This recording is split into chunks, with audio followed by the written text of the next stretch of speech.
ससुराल में कंवारी ननद।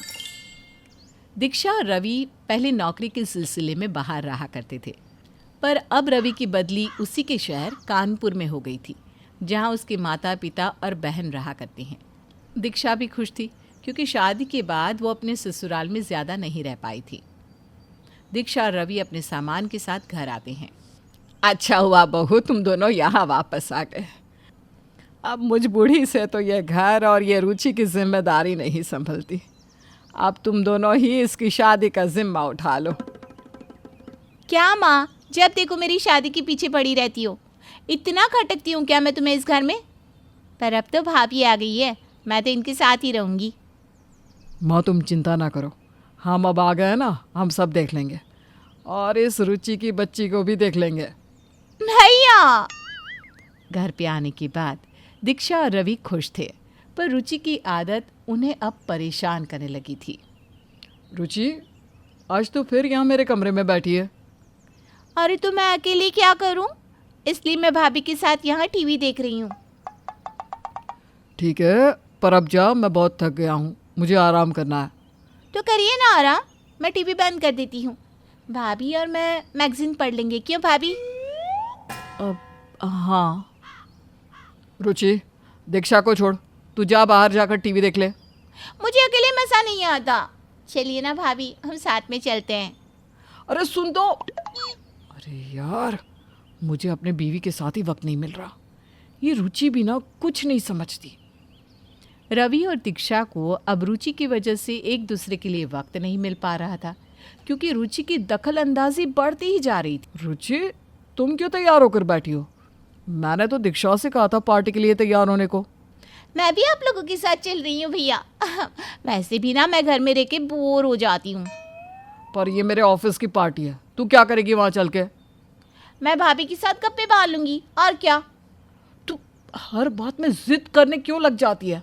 मैंने कहा ना, कोई ज़रूरत नहीं है तुझे साथ चलने की, हम दोनों को जाने दे। भाभी कहिए ना भैया से मुझे भी ले चले, मैं घर पे अकेली क्या करूँगी। दीक्षा दुविधा में पड़ जाती है कि वो किसका साथ दे। एक तरफ पति जिसके साथ उसे वक्त नहीं मिल पा रहा था, और दूसरी तरफ ननद जिसे ना कहकर वो उसका दिल नहीं दुखाना चाहती थी।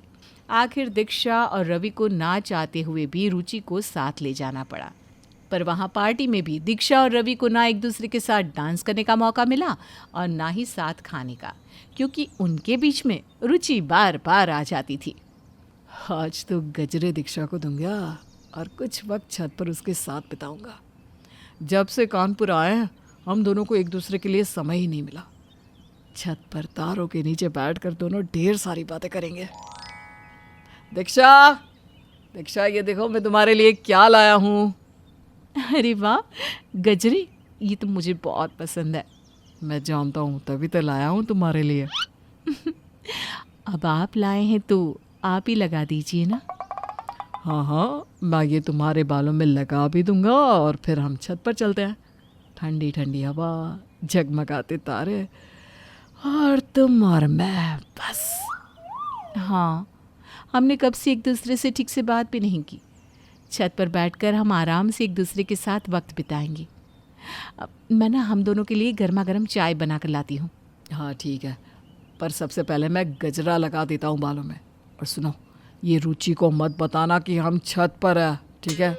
हाँ ठीक है, चलिए चलते हैं। रवि और दीक्षा जैसे ही छत पर जाते हैं, वहाँ पहले से ही रुचि मौजूद होती है। अरे आप दोनों भी छत पर सोने आए हैं, बहुत मज़ा आएगा। अब हम तीनों साथ में तारों के नीचे सोएंगे। भाभी, हम दोनों साथ सोते हैं, आइए ना। हे भगवान, ये मेरी बहन है या दुश्मन? बस अब बहुत हो गया, अब इसे हमारे बीच से हटाना ही होगा। मैं कल ही इसके लिए कोई लड़की ढूंढता हूँ, इसकी शादी हो जाए तो परेशानी खत्म। रुचि अब रवि और दीक्षा के लिए कबाब में हड्डी बन गई थी, इसलिए रवि इस हड्डी को दूर करना चाहता था। उसने कई सारे रिश्ते देखे रुचि के लिए, पर फिर भी अभी तक रुचि की शादी नहीं हो पा रही थी, और अब रवि के सब्र का बांध भी टूटने लगा था। आज ये फिर से यहाँ सो गई।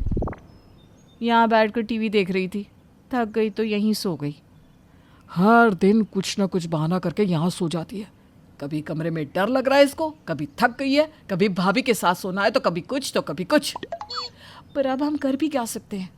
अब मैं करूँगा, मैं इसकी शादी करवा दूंगा, वो भी कुछ ही दिनों में। पर अभी तक तो कोई अच्छा लड़का मिला ही नहीं आपको। मिल गया, बस तुम देखो मैं कैसे इस कबाब से हड्डी को यहाँ से हटाता हूँ। पर कौन है लड़का, किससे करवा रहा है इसकी शादी? वो तुम्हें जानने की ज़रूरत नहीं है। तुम तो बस खुशी मनाओ अब कि ये शादी करके चली जाएगी हमारी ज़िंदगी से। रवि ने किसी को नहीं बताया कि उसने रुचि के लिए कौन से लड़के को पसंद किया है और खुद ही उसका रिश्ता पक्का कराया। और दूसरे ही दिन उसकी रुचि के साथ सगाई भी रख दी गई। रुचि सगाई के लिए तैयार हो रही थी, तभी उसकी भाभी आती है। भाभी, मुझे आपसे कुछ बात करनी थी। मैं जानती हूँ मैंने आपको बहुत परेशान किया, पर सच कहूँ तो आप में मुझे हमेशा माँ जैसा ही प्यार मिला है, इसलिए बस नादानी में आप पर हक जताती गई। प्लीज़ मुझे माफ़ कर दीजिएगा। रुचि की बातें सुनकर दीक्षा की आंखें भर आई। उसने रुचि को गले लगा लिया और नीचे सगाई की तैयारियां देखने चली गई। तभी वहाँ लड़के वाले भी आ गए, जो सब गुंडे किस्म के लग रहे थे। आपने इस लड़की के साथ रुचि की शादी तय कर दी? ये तो आवारा गुंडा लग रहा है। तुम्हें इससे क्या? हमारी मुसीबत तो टल रही है ना, चाहे वो किसी के भी गले में जाकर पड़े। ये आप कैसी बात कर रहे हैं? अभी मुझे रुचि ने कहा कि वो मुझ में अपनी माँ को देखती है। अगर आज हमारी बेटी होती तो वो हमारे साथ घूमने चलती, हमारे साथ सोती, कभी हमें परेशान करती, तो क्या आप उसकी भी शादी किसी गुंडे से करा देते? बताइए, क्या आप ऐसा करते? दीक्षा की बातें सुनकर जैसे रवि की आंखें ही नम हो गई। उसके मुंह से शब्द ही बाहर नहीं आ रहे थे। उसे खुद पर शर्म आने लगी थी। उसने रुचि का रिश्ता तोड़ दिया और अब वो उसे एक पिता की तरह प्यार करने लगा था। कुछ ही समय में रवि और दीक्षा ने मिलकर रुचि की शादी एक संपन्न परिवार के अच्छे लड़के से करवा दी।